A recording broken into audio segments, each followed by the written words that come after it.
Welcome to SCRS Talks provided by the Society for Clinical Research Sites.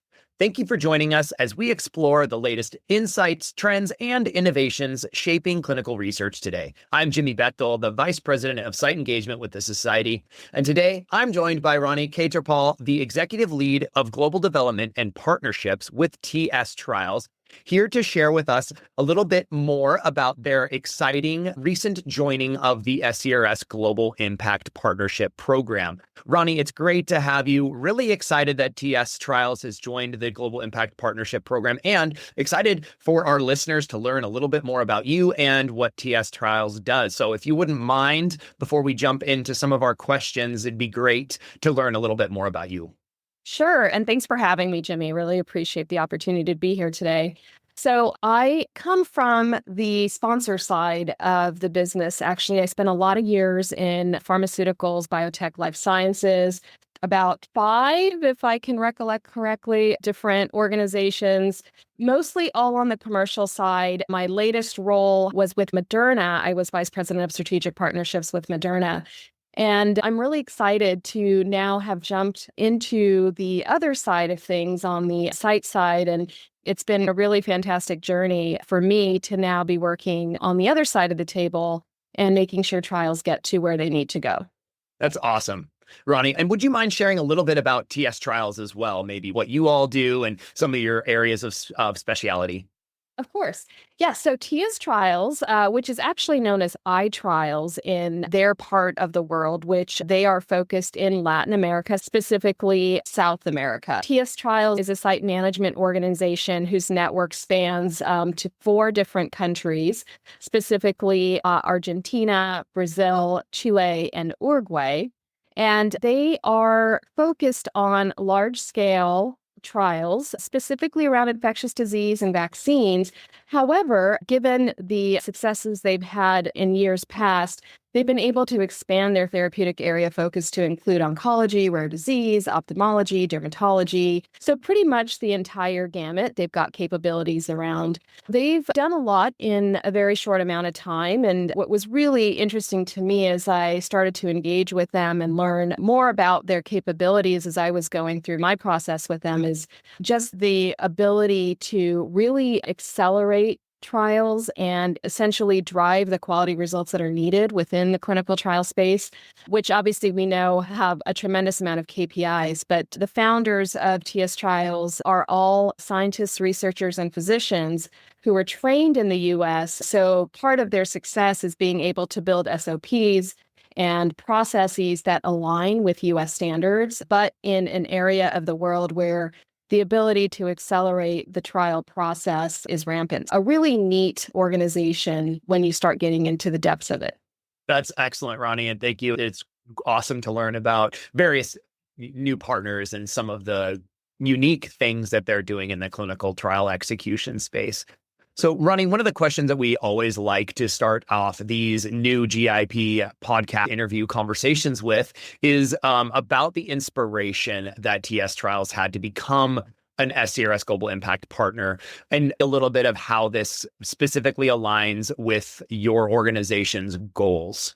Absolutely. We were really impressed with what SCRS has built with the GIP, the Global Impact Partner Program.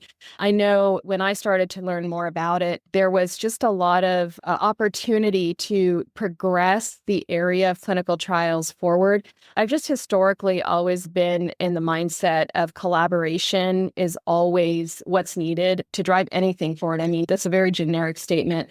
But specifically in clinical trials, there's so many different players. And we all know that clinical trials don't always go the route that we want them to or expect them to.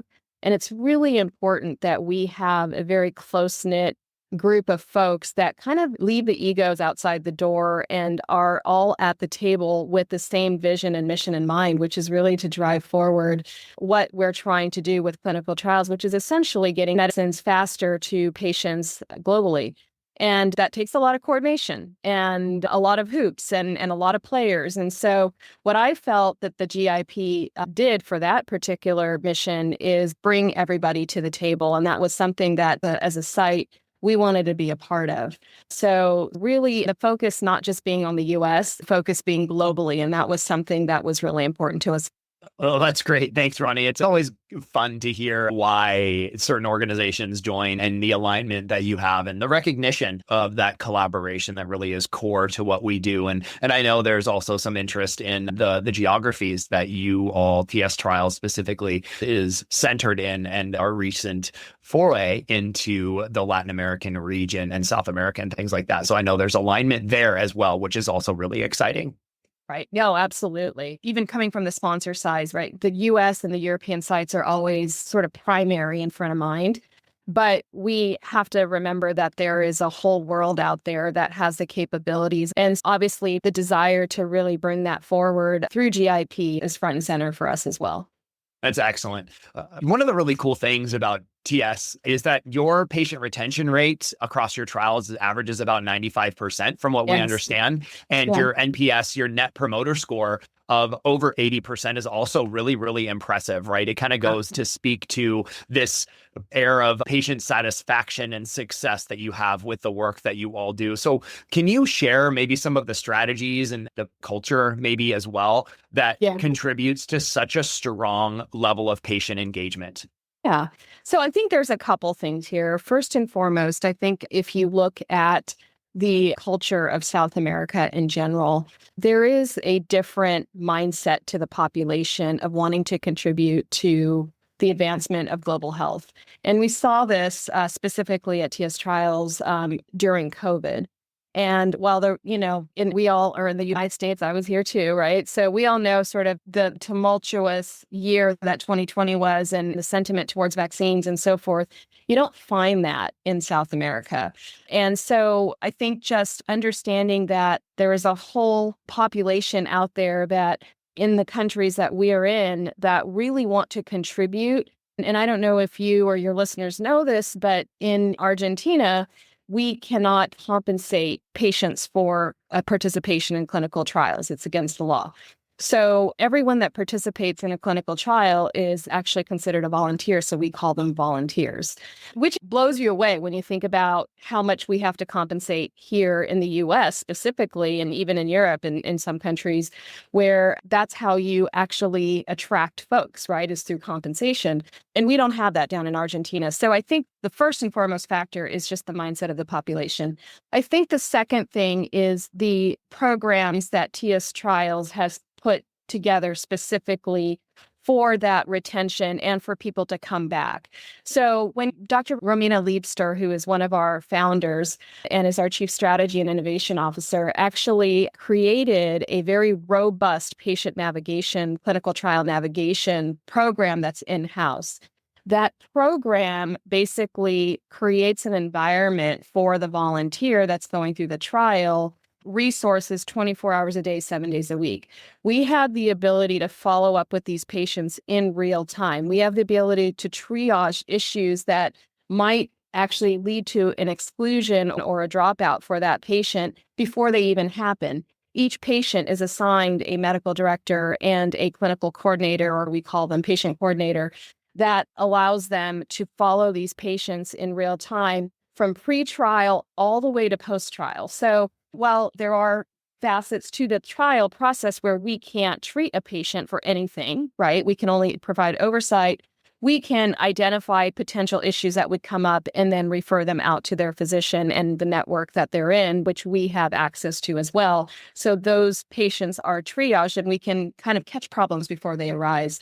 I think also the psychosocial elements and the logistical elements of making sure patients show up to appointments and trials and making sure that they're completing what's needed, they're reporting in as needed. That's all kind of done within that navigation process. So without going into too much detail, I can do a whole hour, 2-3 hours on navigation within clinical trials. I think that experience also lends itself to not just a really high patient retention rate, but the ability for these patients to want to participate again because they're getting that oversight, because they're getting triage, because problems with their healthcare are being triaged prior to them actually experiencing them. I think that level of care, they want that again. Their experience, their volunteer experience is so high. Not only are they coming back, they're referring their friends and family to come in and be part of the trial, which is exactly what we want, right? So I think there's a couple things there that contribute to that high patient retention rate and net promoter score. Yeah, no doubt. It's really interesting, Ronnie, given the situation. Even I wasn't unaware of the fact that you can't reimburse patients in Argentina because of the opposite here in the United States, right? We're fighting for the reduction of patient taxation of their compensation so that they're able to, retain a larger percentage of that compensation that they get for their time here. So it is so interesting. And to address that, it seems like you've taken this approach of a really high touch situation, right? We talk about all the time in research how research should be this VIP experience. These people are quite literally volunteering themselves to be part of these clinical trials. So we should give them a higher degree of service and touch than we might in standard care or a regular clinical setting. So it's great to see that TS has really embraced that mentality and you provide that really high degree of service and touch. And I think it goes to show it is reflected in that 80% NPS and that patient retention rate of over 95%. Those patients feel valued. They feel that they're part of the process. They feel that they're cared for every step of the way. And that's really cool to hear. And I think there's lots that not only our sites could probably glean from some of that perspective, but also some of our other sponsor and CRO partners as well in how they approach the resources that they give to patients and to the sites. Absolutely. And just having, again, come from the sponsor side, that is the biggest issue. There's three facets, right? Is identifying the patients, making sure you have a population that you can draw from. The second would be actually getting those patients into the trial, right? How are you recruiting? And then are they staying? Are they able to complete the trial, right? Trial completion rates are huge. If you don't have trial completion rates, that is one of the biggest factors in not actually having, as a sponsor, you want your asset in market as quickly as possible, right? That's the bottom line. If your patients are dropping out of your trials it doesn't matter the reason, if you have a high dropout rate, your asset's sitting there. You're not getting that to market. So I think there's a huge domino effect in that patient retention rate piece that would be super interesting from a sponsor's point of view to really understand the downstream effect and what that high patient retention rate, what that can actually do to the time to market for their asset. So especially if you're in like a phase 3 situation. Absolutely. Great points. Ronnie, I know that TSTrials also really emphasizes diverse patient demographics, particularly including vulnerable populations, as one could draw conclusions to and imagine, given the populations that TSTrials works with and the regions, there's a high degree of diversity in vulnerable patient populations in the clinical trial space there. So what approaches have you all found effective in engaging and obviously retaining these groups as well? Yes, I think it goes back to number one, again, that patient navigation piece where it's not a one size fits all. The service that we provide in that oversight to the patient is tailored specifically to the population that we're serving at the time, regardless, right? So I think that's number one. The second thing is that the connection that we have with the patient and how we actually approach the patient for a trial. I'll give you an example with COVID. We were the single largest site for the COVID trials for the Pfizer vaccine that was approved for emergency use authorization in 2020. Within a 3-week timeframe, we were able to recruit over 4,000 patients into that trial within Buenos Aires, which is where the trial site was. I'd never heard of another trial that's been able to recruit that many patients within that small of a time frame. Part of that success factor, which they've been able to replicate since then, is that they went into the barrios of Buenos Aires. They connected with the patient one-on-one. And when you think about the patient population that they needed, the vulnerable patients as well, right? I mean, you've got high-risk patients, you've got the elderly, the over 65, the infants and children eventually. Like those folks that we really needed to get in, we had to go find them, right? In a time frame and in an era where everyone was on lockdown. So it's not like people can just walk in, you can go out and recruit from physician offices. Like you really had to figure out how to do it. So they actually went into the barrios and went door to door and connected with the patients at their level, and they saw the patients where they needed to be seen. And they committed to these patients of what the experience was going to be, and they followed through. I think, especially with the vulnerable patients, and I say vulnerable because we do maternal fetal, we do infant, we do elderly and high risk, right? Specifically, those maternal fetal infants and elderly, they don't trust a lot, right? I mean, there's a huge trust factor. I think that ability to connect with them where they are in their own environment was a really important piece of that success story and continues to be. I think the follow through of we're going to do this for you. I mean, we had transportation set up for these folks. We bust them into the site, bust them out, right, back to their homes. And remember, these are all volunteers. These are not people that are getting paid to do this work. There was a legitimate connection to the patient that what has been replicated since then in the last 5 years, which has added to the success of the trials that we've been able to do since then across therapeutic areas.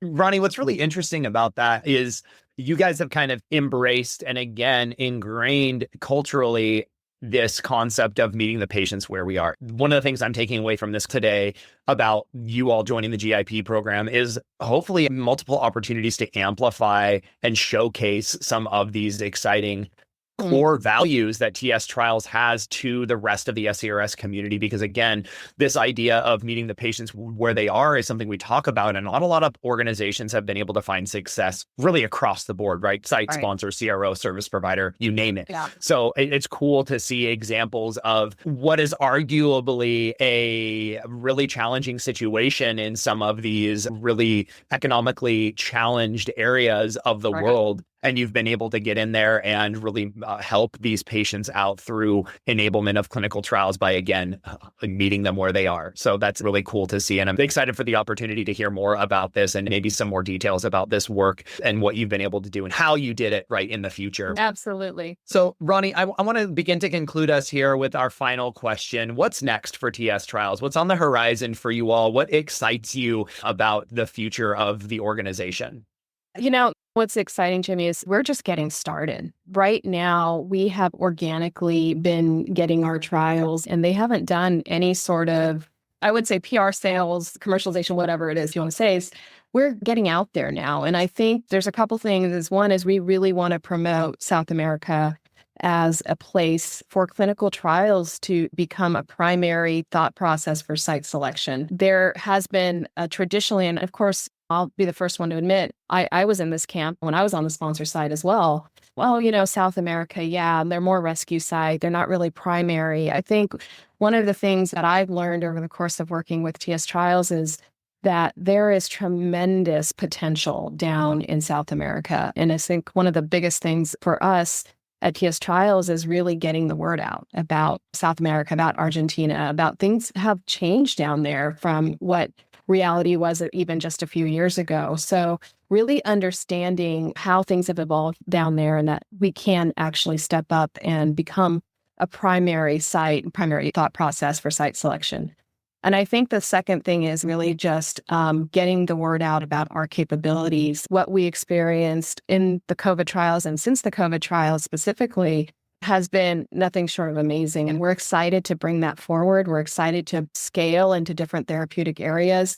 We're excited to show the trial community what we're capable of. And we're just getting started. So a lot more to come and a lot more to share and a lot more to learn. And we're excited to be part of the community and being able to accomplish that. It's excellent, Ronnie, and really excited to have TSTrials and the network as part of SCRS. It's encouraging. And I think the rest of the sites, not only in the GIP program, but across our membership, have some really interesting things and a lot to learn from you all. So thank you for your time today, and really excited again for TSTrials to have joined the GIP program. Thank you. Appreciate being here, and thank you for the opportunity. I would also like to add for everyone listening to make sure that they don't forget to explore other site-focused resources made available for the community on our website, myscrs.org. This includes not only SCRS talks, but other publications made available throughout the year. I'd also like to draw everyone's attention to upcoming site solution summits that can't be missed, and our ambassador program featuring countries just like ones we talked about today in South America and Latin America. Thanks again for listening and tuning in, and until next time.